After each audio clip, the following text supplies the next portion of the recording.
Attorney, anong nangyayari?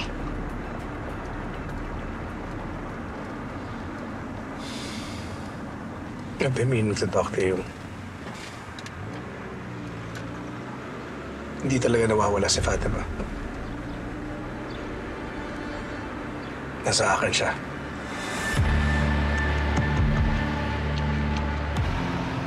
So, ibig sabihin nagsisinungaling ka sa akin? What do you expect me to do? I'm trying to protect my family. Mercy is trying to take my daughter. Pag nagawa nila yun, gagamitin nila laban sa akin ang sarili kong anak. Jane, I need your help. Kakailanganin ko ang tulong mo labanan ng mga Balmores.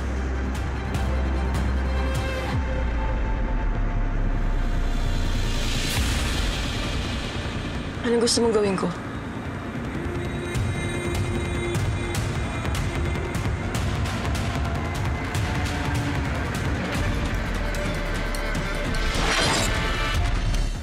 What are you doing here? Bakit mo kinidnap si Fatima? What are you talking about? You sound ridiculous. Kikindapin ko sarili kong anak. Paano ko magagawa yun?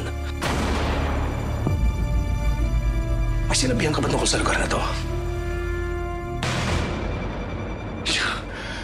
Don't you stop. You don't play with me! Traitor to the family! Miguel! Miguel, tama na! Miguel! Traitor! Di pagka-traitor ang pagpanik sa tama! You take it back! Miguel, tama na! I trusted you! Miguel, tama na! Kapatid mo pa rin yan! Hindi ko kailangan ng tiwala mo. At wala rin akong kailangan sa inyo ni Dad. Magsama kayo sa impyerno! You take that back! You take it back!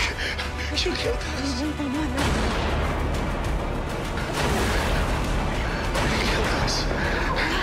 He killed us.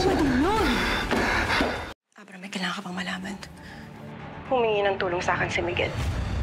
Naitago ko si Fatima. Itatakas na si Fatima sa ibang bansa. Kaya kailangan yung bilisan. Bakit hindi kami abutan dito? Jane?